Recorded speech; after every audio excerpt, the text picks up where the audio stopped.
Hi good morning বন্ধুরা, good morning from Prayagraj থেকে আজকে আমরা যাব টুয়ার্ডস বেনারসের দিকে।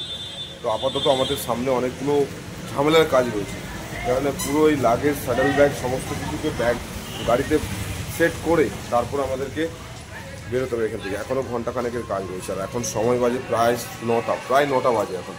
ঠিক আছে, তো আমরা এখন পার্কিং জোনে বাইকগুলো আনতে যাবো। প্রবলেম একটা হয়ে গেল বিশাল বড়। আমরা ভাবছিলাম বাইক আজকে ছেড়ে দেবে, কিন্তু আজকে বাইক ছাড়ছে না। আবার আমাদের জিনিসপত্র ভেতরে আছে, আমরা 2 কিলোমিটার হেঁটে হেঁটে এলাম। মানে এটা বিশাল ভাগ্য ভালো না থাকলে হয় না। যাও, আমরা পার্কিং জোন থেকে বাইক নিয়ে চলে এসেছি অনেক কষ্ট করে, অনেক ঝামেলা করে, কেননা বাইরে বেরিয়ে দেখি বিশাল জ্যাম ছিল। এখন ঘড়িতে একদম কাঁটায় 11টা বাজে। আজকে তো বেশি ভিড় লাগছে, কোথায় সাইজ নেওয়ার পরের দিন কম ভিড় হবে তা না, উল্টে ভিড় আজকে বেশি। ও, বাইকটা নিয়ে যদি না ভেতরে ঢুকতে পারতাম, কপালে অনেক দুঃখ ছিল। কাকা,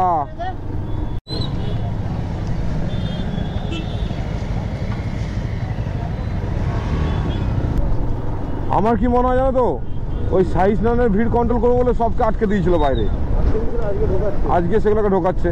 সে ভিড়টা তো থাকবে, এখন 2-3 দিনের রেস্ট। আজকে আমাদের উচিত ছিল সকাল সকাল বেরিয়ে যাওয়া, এই দেরি করে বেরোনোর জন্য এই অবস্থা হয়ে গেল। মানে অনেক, এই যে এখানে বাইক আটকে দিচ্ছিল, এই যে, অথচ ওই দিক দিয়ে চলে গেলে আবার ছেড়ে দিচ্ছে।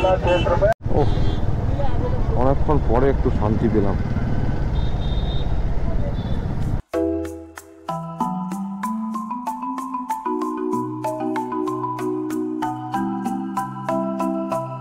সকাল থেকে এত একটা ঝামেলা গেল, মানে এখন আমরা প্রায় 12টা 30 লাঞ্চ করতে বসেছি। মানে সকাল থেকে পেটে কিছু টিফিনও পড়েনি। বিশাল একটা ঝামেলা থেকে যেন বেরিয়ে এলাম, একটু মুক্ত হলাম। তো বাইরে বেরিয়ে হাই রোডের ধারে একটা ধাবাতে খেতে বসেছি। লাঞ্চ আর টিফিন দুটোই একসঙ্গে করছি। এই যে চাপাতি আছে, আর এই 3টে সবজি, ভাত, এসব করে রয়েছে আপনার 150 টাকা থালি। গৌতম, কেমন খেতে রে? খাবার ঠিক আছে? ভালো। আর দিও না। আরে কিছু নেবে তো নাও। আরে নাও না, প্রচুর জোরে খিদে পেয়ে গেছে। চলো খাবার বিশাল।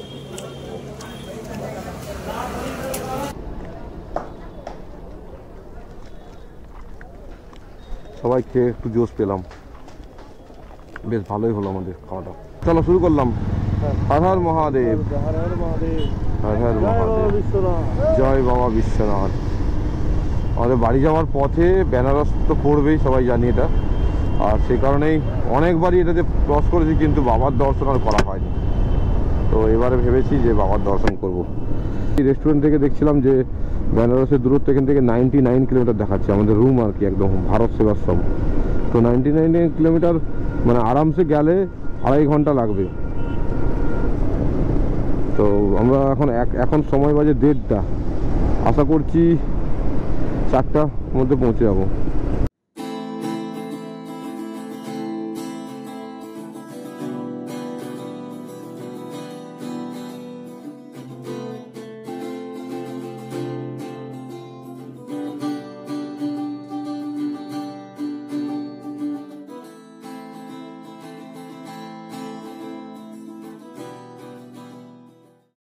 কলকাতা 755 কিলোমিটার, বারাণসী 84, আর গোপীগঞ্জ হচ্ছে 27 কিলোমিটার। আমরা চলে এসেছি, এই যে লাল রঙের বিল্ডিংটা আমাদের ডান দিকে, এটা হচ্ছে ভারত সেবাশ্রম সংঘ, 17 নম্বর আমাদের।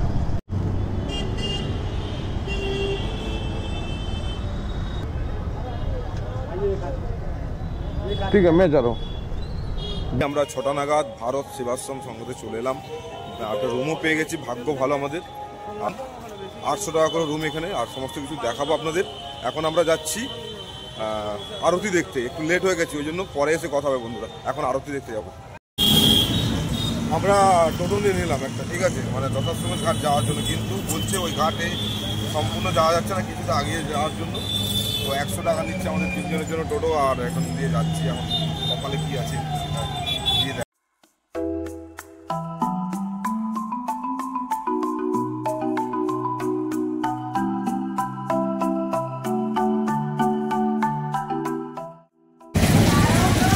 এখানেও ভিড়, এখনো 1 কিলোমিটার বাকি, আর টাইম হয়ে গেছে 6:30।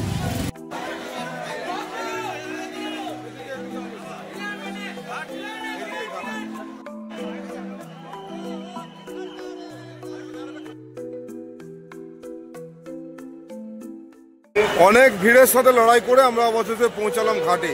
তো চলুন আপনার ঘাটটা দেখাই। মানে এত ভিড় হবে কল্পনা করতে পারিনি। समाप्त हो गई है, बिना कारण अनावश्यक रूप से आप घाट पे न रहें, घाट को धीरे धीरे खाली करते रहें, ये निवेदन है आपसे। माँ गंगा की आरती समाप्त हो गई, सिर्फ यहाँ स्नानार्थियों के लिए ये जगह है। এই যে লাইফ জ্যাকেট পরে নিয়েছি বোটিং করবো বলে। এই যত লোক হয়েছে এখানে, ভালোই লোক হয়েছে, সবাই লাইফ জ্যাকেট পরেছে, বেশ ভালো লাগছে সবাইকে। অরেঞ্জ অরেঞ্জ হয়ে গেছে। 100 টাকা করে টিকিট, গঙ্গা বক্ষে ঘোরাবে আধা ঘন্টা বাস। বেশ ভালোই একটা এক্সপিরিয়েন্স হতে চলেছে বন্ধুরা, খুব ভালো লাগবে, থাকুন সঙ্গে। দারুণ দশাশ্বমেধ ঘাট। এই ঘাটের একটা কাহিনী আছে।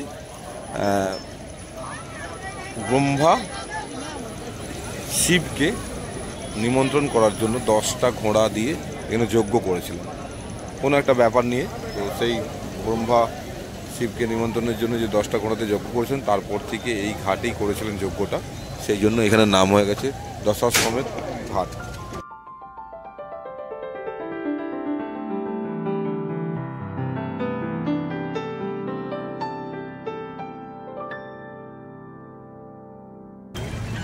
দরভঙ্গা ঘাট আছে এর মধ্যে, বলছে হাতে চালানো লিফট আছে এর মধ্যে।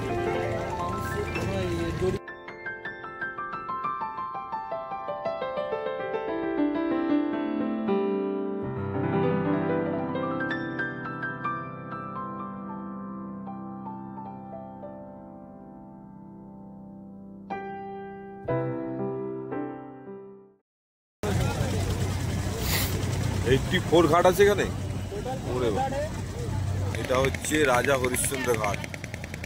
আমরা राजा हरिश्चंद्र घाट है। सत्यवादी राजा हरिश्चंद्र, जहाँ पे डोम के हाथों बिके, जहाँ पे उन्होंने सीता जलाने का काम किया।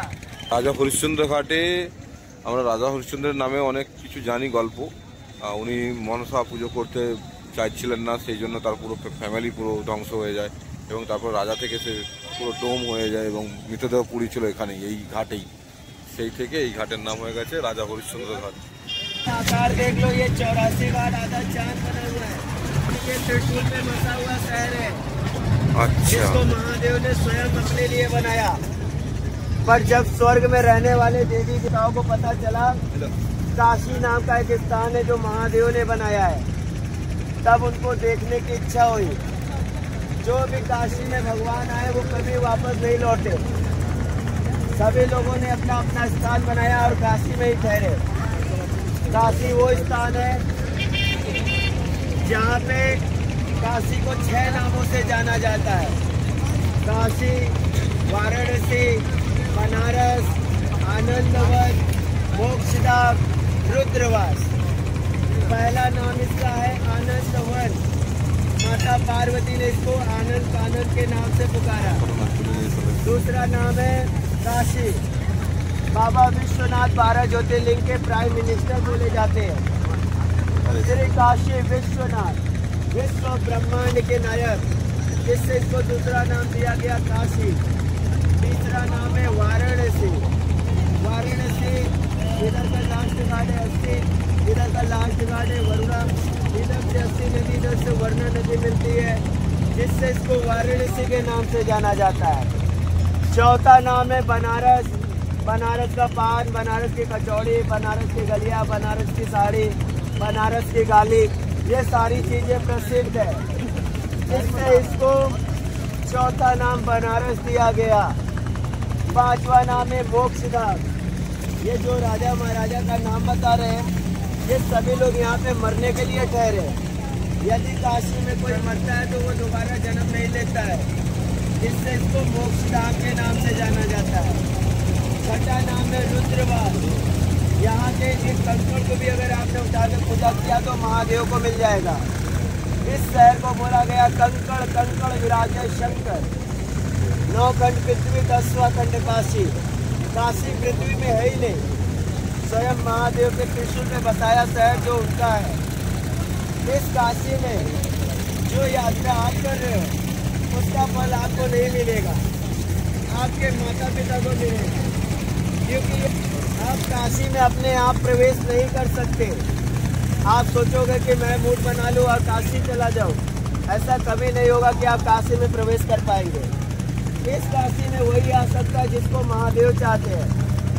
आपके कल्प कल्पांतर, युग युगांतर, जन्म जन्मांतर के पुण्य उदय होते तभी आप काशी में प्रवेश कर पाते हो। यदि आप इस काशी को देख पा रहे हो तो आप बहुत ही सौभाग्यशाली हो, क्योंकि इस शहर में आपको आने का अवसर मिला जहाँ पे लोग मृत्यु को प्राप्त करने के लिए आते हैं, जहाँ पे लोगों की इच्छा होती है कि मेरी अस्थियों का विसर्जन काशी में हो और मुझे मोक्ष की प्राप्ति मिल जाए। उस शहर को अगर आप जीते जी देख पा रहे हो तो आप सौभाग्यशाली हो। ভারত সেবার সঙ্গে হচ্ছে 9:30টার সময় হচ্ছে লাস্ট লাঞ্চ ডিনার টাইম, রাতের খাবারের শেষ টাইম হচ্ছে 9:30। সেদিন প্রায় ছুটে ছুটে এলাম আর এখানে লাইন দিয়ে ঢুকলাম ভেতরে। এখানে থালা বাসন ধুয়ে খাবার প্রসাদ খেতে হবে।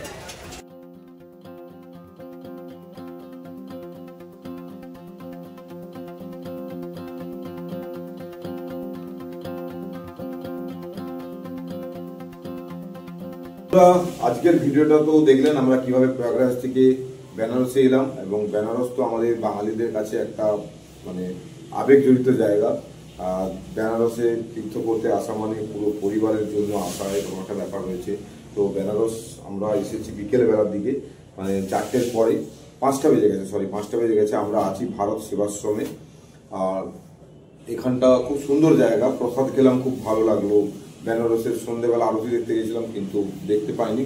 তারপর আমরা ওখানে বোটিং করলাম, পুরো যে ঘাটগুলো রয়েছে সবগুলো দেখলাম। সব ভিডিও আপনাদের বিভিন্ন দেখেছেন, সব ভিডিওগুলো আপনারা দেখলেন কেমন লাগলো। বেনারসে কিন্তু মারাত্মক ভিড়, যেরকম মহাকুম্ভের ভিড় রয়েছে প্রায় সেম ভিড় বেনারসেও রয়েছে। মানে অ্যাকচুয়ালি হচ্ছে কি, মহাকুম্ভের যারা পুণ্যার্থী তারা সবাই বেনারসে এসে বাবার দর্শন করতে যাচ্ছে। সেই কারণে বাবার মন্দিরে বিশাল লাইন।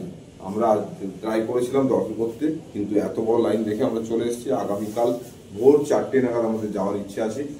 আর এই যে ভারত সেবাশ্রম সংঘ, এখানে থাকার ব্যবস্থা প্লাস খাওয়া দাওয়া তো খুব সুন্দর ছিল।